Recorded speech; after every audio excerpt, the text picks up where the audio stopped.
नमस्कार दोस्तों, welcome to my YouTube channel.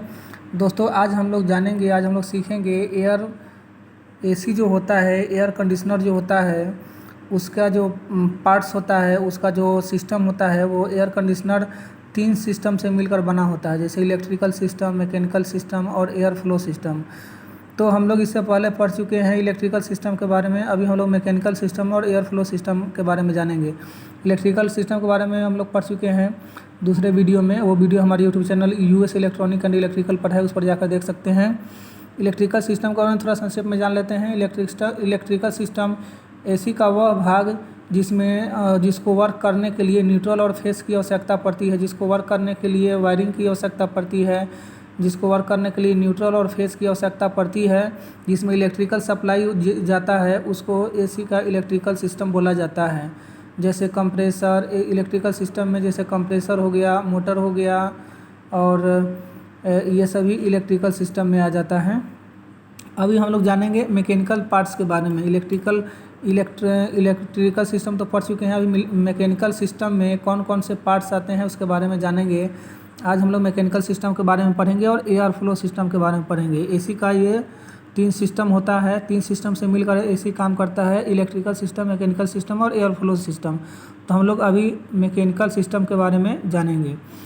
तो मैकेनिकल सिस्टम में जो पार्ट्स होता है उसका ये 5 पार्ट होता है: compressor, condenser, filter, capillary tube और इवेपोरेटर। तो एसी का मैकेनिकल सिस्टम जो होता है, एसी का वह भाग जिसमें एयर फ्लो होता है, जिसको वर्क करने के लिए, जिसमें एयर रेफ्रिजरेंट जो गैस होता है वो फ्लो करता है, और उसको मैकेनिकल सिस्टम बोलते हैं। मतलब इसमें काम करने के लिए इसको जैसे उसमें जो रेफ्रिजरेंट इसको एसी का वह भाग जिसमें गैस का संचार होता है, जिसमें गैस का फ्लो होता है, उसको मैकेनिकल सिस्टम बोला जाता है। जैसे compressor, condenser, filter, capillary tube और इवेपोरेटर। तो अब इसके बारे में जानते हैं। कंप्रेसर क्या है? तो कंप्रेसर एक ऐसा पार्ट्स है एसी के अंदर, ऐसा पार्ट्स है जो इलेक्ट्रिकल सिस्टम में भी आता है और मैकेनिकल सिस्टम में भी आता है। मतलब इसको इलेक्ट्रोमैकेनिकल सिस्टम बोल सकते हैं। इसके कंप्रेसर के द्वारा सक्शन लाइन से गैस इनलेट होता है, अंदर आता है, और डिस्चार्ज लाइन से रेफ्रिजरेंट गैस आउट होता है। और उसके बाद में ये कंडेंसर से होते हुए, फिल्टर से होते हुए, कैपिलरी ट्यूब के द्वारा इवेपोरेटर में जाता है, और फिर इवेपोरेटर ट्यूब के द्वारा सक्शन लाइन से कंप्रेसर में आता है, और फिर वहाँ से डिस्चार्ज लाइन से होते हुए कंडेंसर और फिल्टर और कैपिलरी ट्यूब में इवेपोरेटर में जाता है। इस तरह मतलब गैस का सर्कुलेशन चलते रहता है। इस तरह ये कंप्रेसर का वर्क है। कंप्रेसर इलेक्ट्रिकल और मैकेनिकल दोनों पार्ट्स में आता है, मतलब इलेक्ट्रोमैकेनिकल पार्ट्स हैं। दूसरा है कंडेंसर।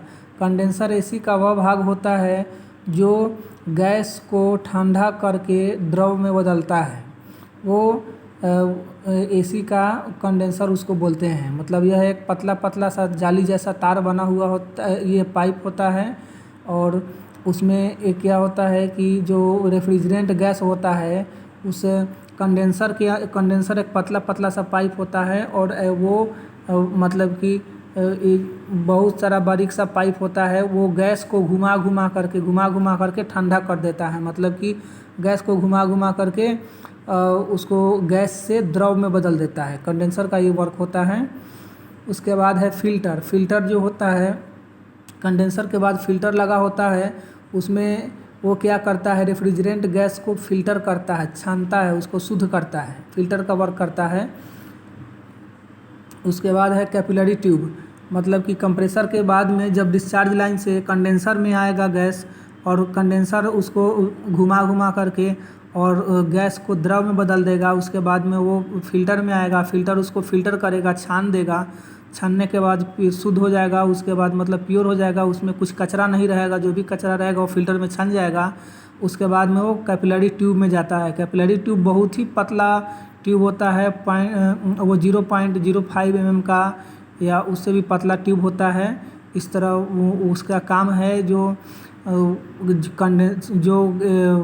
ये जो इसका जो कैपिलरी ट्यूब का वर्क है वो है गैस का जो प्रेशर होता है उसको कंट्रोल करता है और आगे इवेपोरेटर में भेजता है। ये बहुत पतला सा एक ट्यूब होता है।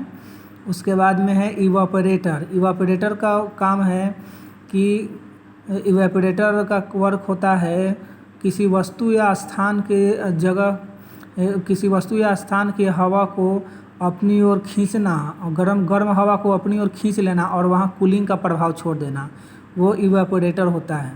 और फिर इवेपोरेटर से ट्यूब के द्वारा सक्शन लाइन में आता है और उसके बाद कंप्रेसर में जाता है। कंप्रेसर फिर उसको सक्शन लाइन से खींचता है, डिस्चार्ज लाइन से कंडेंसर में भेजता है। कंडेंसर उसको घुमा करके गैस को द्रव में बनाता है और द्रव उसको फिल्टर करके, और ये वो जो द्रव होता है मतलब वो कंडेंसर से गैस से द्रव में बदल जाएगा और वो फिल्टर में आएगा। फिल्टर उसको फिल्टर करेगा। उसके बाद में कैपिलरी ट्यूब में जाता है और कैपिलरी ट्यूब क्या करता है, वो बहुत पतला ट्यूब होता है तो वहाँ पे वो एयर उसका जो रेफ्रिजरेंट का जो गैस का जो प्रेशर है उसको कम कर देता है, उसको कंट्रोल करता है और उसके बाद में इवेपोरेटर में जाता है। इस तरह सर्कुलेशन चलते रहता है। उसके बाद में है air flow system. Air flow system AC का वह भाग जो गर्म हवा को खींचता है और वहाँ पे ठंडा हवा देता है, मतलब एयर के फ्लो को कराता है, मतलब एयर फ्लो कराता है। एयर फ्लो में बुलवर फैन हो गया, स्विंग मोटर हो गया और ग्रिल हो गया, जो ये हवा को खींचता है, मतलब अंदर अपने तरफ खींचता है और वहाँ दूसरा हवा छोड़ता है, मतलब कि गर्म हवा अपने अंदर खींच लेता है और वहाँ पे हवा का सर्कुलेशन कराता है। और स्विंग जो मोटर जो होता है वो ग्रिल को मूव कराता है अप डाउन या लेफ़्ट एंड राइट, जिससे हवा जो है ठंडी हवा है वो पूरे रूम में अच्छा से फैले, इसलिए स्विंग मोटर का वर्क होता है। उसके बाद ग्रिल है, वो ग्रिल होता है जो जाली जैसा होता है वही मूव करता है स्विंग मोटर के थ्रू। इस तरह ये एयर फ्लो सिस्टम वर्क करता है। तो हम लोग अभी समझ गए हैं कि एसी का जो पार्ट्स होता है वो एसी 3 पार्ट्स से मिलकर काम करता है, इलेक्ट्रिकल सिस्टम, मैकेनिकल सिस्टम और एयर फ्लो सिस्टम। और हम लोग इलेक्ट्रिकल सिस्टम के बारे में पढ़ चुके हैं, मैकेनिकल सिस्टम और एयर फ्लो सिस्टम के बारे में अभी जान चुके हैं। जैसे अभी शॉर्ट में समझ लेते हैं। इससे पहले हम लोग यहाँ पे देख रहे थे कि यहाँ पे एक स्प्लिट एसी का वीडियो दिखाया गया है, एक फ़ोटो दिया हुआ है स्प्लिट एसी का। यहाँ पे एक स्प्लिट एसी है। ये क्या है, इसमें कंप्रेसर है।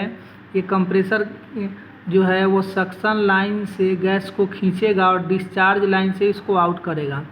तो डिस्चार्ज लाइन से आने के बाद जो गैस है ये सक्शन लाइन से आएगा और डिस्चार्ज लाइन से आने के बाद यहाँ पे एक कैपिलरी ट्यूब लगा होता है। ये कंडेंसर में आएगा, कंडेंसर से, और ये कंडेंसर से आएगा यहाँ पे फिल्टर में, फिल्टर से यहाँ पे कैपिलरी ट्यूब लगा हुआ है। ये एयर को, ये प्रेशर को कंट्रोल करेगा। उसके बाद में फिर यहाँ से ये इधर इवेपोरेटर में आएगा। इवेपोरेटर से यहाँ पे रूम को कंट्रोल, ये गर्म हवा खींचेगा और कूलिंग का प्रभाव छोड़ेगा।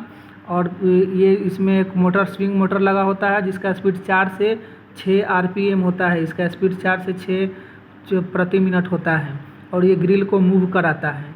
और फिर बाद में ये गैस यहाँ से आएगा और यहाँ से ये सक्शन लाइन से होते हुए, फिर बाद में सक्शन लाइन से होते हुए डिस्चार्ज कंप्रेसर में आएगा, वहाँ से डिस्चार्ज लाइन से होते हुए फिर यहाँ से फिल्टर में आएगा, कंडेंसर में आएगा, फिर फिल्टर में जाएगा, फिर कैपिलरी ट्यूब में जाएगा, फिर इवेपोरेटर में जाएगा। इस तरह ये साइकिल चलता रहता है।